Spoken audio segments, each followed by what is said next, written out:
Ito na, naglalakad na kami. Kasi, part na rin ng exercise namin. Kasi hindi ako masyadong nakaikot. Hindi ako nakaikot sa Araneta kasi tanghali na. Ang dami ng taong dumadaan. Ano na, istorbo na. So ngayon, may 20 pa ako na tira. Bibili ako ng pandesal dito. Yan. Itong marilet na to, hindi pa ako buntis sa anak ko, marilet na yan. Ngayon, 32 years old na yung panganay ko, marilet pa din. Sus, sobrang yaman na nitong may-ari nito. Oops.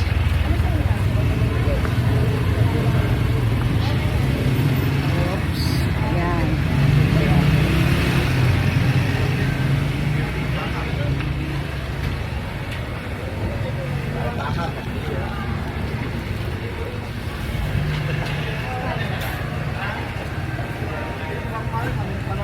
Ikot ako dito sa kabila. 20, puti. Kailan sabi mo puti o ano, toasted. Puti, puti.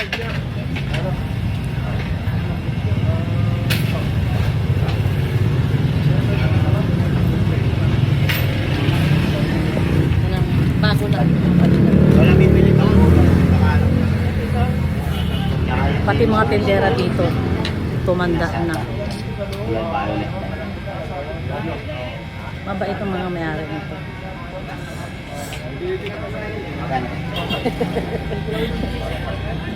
Good morning, te. Ha? Lagi naman ako dumadaan, minsan wala ka. Sila lang. Minsan nasa kabila ka. Kausap ko yung may-ari.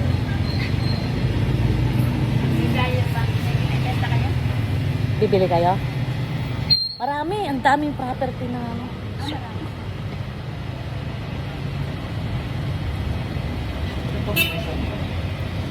Sabi niya buti daw napadaan ako. Lagi naman ako napapadaan dito. Siya lang wala. Nasa kabilang bahay nila. Ano nakalagay? Ha?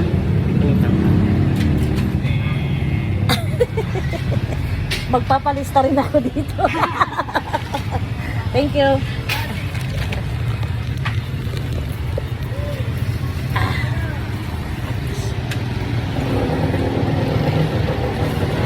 Nakita ng anak ko, may listahan sa tawag ito. Siguro mga tricycle yun. Sa stante nakalagay utang, pangalan, 65, pangalan, 15, pangalan. Pero mga ano nila yan, mga kilala nila yan. Eh siguro,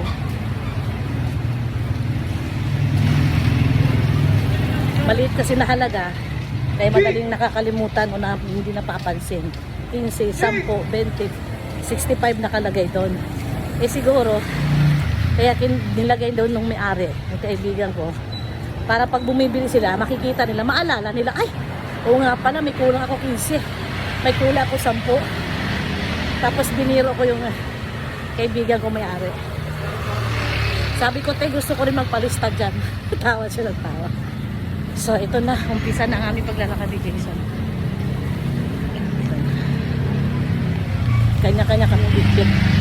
Sa kanya, karne. Sa gulay. Ako naman, itong isang tray ng itlog.